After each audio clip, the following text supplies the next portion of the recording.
Hello friends, ಎಲ್ಲರೂ ಹೇಗಿದ್ದೀರಾ? Welcome back to my channel. ಇವತ್ತಿನ ವಿಡಿಯೋ ಮೂಲಕ ನಾನು ನಿಮಗೆ ಈಸಿಯಾಗಿ ಮಾಡಿಕೊಳ್ಳುವಂತಹ ಕ್ಯಾರೆಟ್ ಮತ್ತು ಸಬ್ಬಕ್ಕಿಯಲ್ಲಿ ಮಾಡಿಕೊಳ್ಳುವಂತಹ ಒಂದು ಪಾಯಸ ರೆಸಿಪಿನ ತೋರಿಸ್ತಾ ಇದ್ದೀನಿ. ಬೇಸಿಗೆ ಕಾಲದಲ್ಲಿ ಇದು ತುಂಬಾ ತಂಪು. ಸಬ್ಬಕ್ಕಿ ತಿನ್ನೋದ್ರಿಂದ ದೇಹಕ್ಕೂ ಕೂಡ ತಂಪಾಗುತ್ತೆ. ಹಾಗಾಗಿ ಈ ರೆಸಿಪಿಯನ್ನು ಟ್ರೈ ಮಾಡಿ ನೋಡಿ.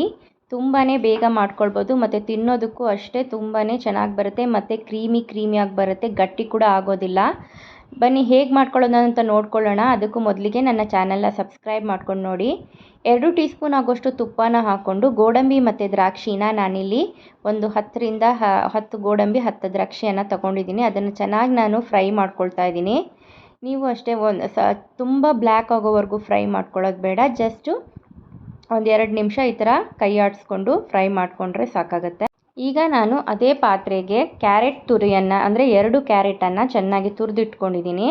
ಅದನ್ನು ಕೂಡ ನಾನು ಈ ಥರ ಫ್ರೈ ಮಾಡ್ಕೊಳ್ತಾ ಇದ್ದೀನಿ. ಇದು ಬೇಗನೆ ಫ್ರೈ ಆಗೋಗುತ್ತೆ. ಒಂದು 2 ನಿಮಿಷ ನೀವು ಇದನ್ನು ಫ್ರೈ ಮಾಡಿಕೊಂಡು ಹಾಕ್ಕೊಂಡ್ರೆ ಚೆನ್ನಾಗಿರುತ್ತೆ ತಿನ್ನಬೇಕಾದ್ರೆ. ನೋಡಿ ಈ ಥರ ಫ್ರೈ ಆಗಿದೆ. ಈಗ ಕಲರ್ ಕೂಡ ಚೇಂಜ್ ಆಗಿದೆ ನೋಡಿ. ಇದನ್ನು ಕೂಡ ನಾನು ಇವಾಗ ಫ್ರೈ ಆದ ನಂತರ ಇದನ್ನು ತೆಗೆದು ಬೇರೆ ಪ್ಲೇಟ್ಗೆ ಹಾಕಿಟ್ಕೊತೀನಿ. ಡ್ರೈ ಫ್ರೂಟ್ಸ್ ಆಗಲಿ ಮತ್ತು ಕ್ಯಾರೆಟ್ ಆಗಲಿ ಒಟ್ಟಿಗೆ ಹಾಕಿ ಮಾಡಿದ್ರೆ ಅಷ್ಟು ಚೆನ್ನಾಗಾಗಲ್ಲ. ಹಾಗಾಗಿ ಒಂದು ಸಲ ಫ್ರೈ ಮಾಡ್ಕೊಂಡ್ಬಿಟ್ರೆ ಕ್ಯಾರೆಟ್ನ ತಿನ್ನಬೇಕಾದ್ರೆ ರುಚಿ ಕೂಡ ತುಂಬ ಚೆನ್ನಾಗಿ ಬರುತ್ತೆ ನಿಮಗೆ. ಹಾಗಾಗಿ ನಾನು ಇದನ್ನು ಫ್ರೈ ಮಾಡಿ ಹಾಕ್ತಾಯಿದ್ದೀನಿ. ಜಾಸ್ತಿ ಹೊತ್ತು ಫ್ರೈ ಮಾಡೋದಕ್ಕೇನು ತೊಗೊಳ್ಳಲ್ಲ. ಇದು ಒಂದು 2 ನಿಮಿಷ ಫ್ರೈ ಆಗುತ್ತೆ ಅಷ್ಟೇ. ಹೆಲ್ತ್ಗೂ ಕೂಡ ತುಂಬ ಒಳ್ಳೆಯದು ಕ್ಯಾರೆಟ್ ತಿನ್ನೋದ್ರಿಂದ. ಮಕ್ಕಳು ಹಾಗೆ ಮಾಡಿಕೊಟ್ರೆ ತಿನ್ನಲ್ಲ, ಈ ರೀತಿಯಾಗಿ ಮಾಡಿಕೊಟ್ರೆ ತುಂಬಾ ಚೆನ್ನಾಗಿ ತಿಂತಾರೆ. ಮತ್ತು ನಾನಿಲ್ಲಿ ನೈಲಾನ್ ಸಬ್ಬಕ್ಕಿಯನ್ನು ತೊಗೊಂಡಿದ್ದೀನಿ. ಇದನ್ನೇನು ನೆನೆಸೋದೇನು ಬೇಕಾಗಲ್ಲ.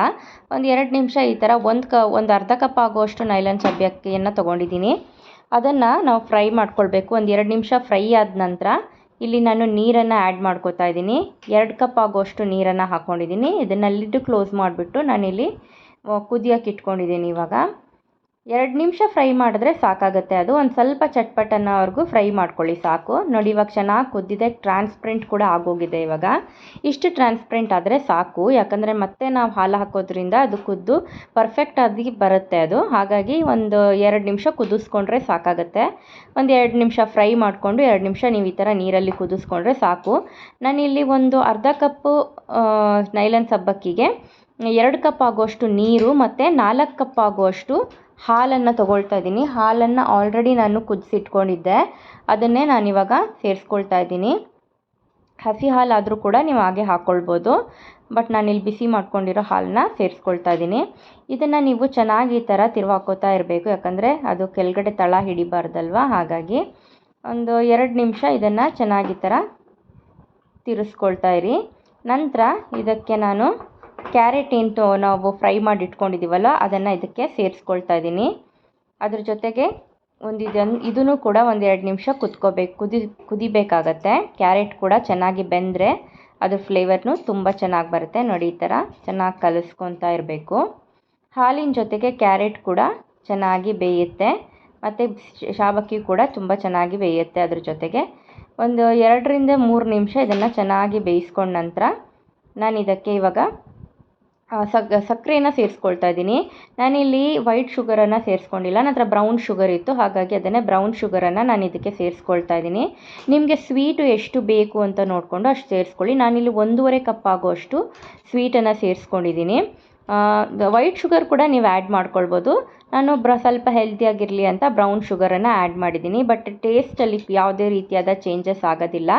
ನೀವು ಸ್ವೀಟ್ ಎಷ್ಟು ಬೇಕು ಅಂತ ನೋಡಿಕೊಂಡು ಆ್ಯಡ್ ಮಾಡ್ಕೊಂಡು. ಬಟ್ ಇದೇ ರೀತಿ ಹಾಕ್ಕೊಳ್ಳೋದ್ರಿಂದ ಸ್ವೀಟ್ ಕೂಡ ಕರೆಕ್ಟಾಗಿ ಬರುತ್ತೆ.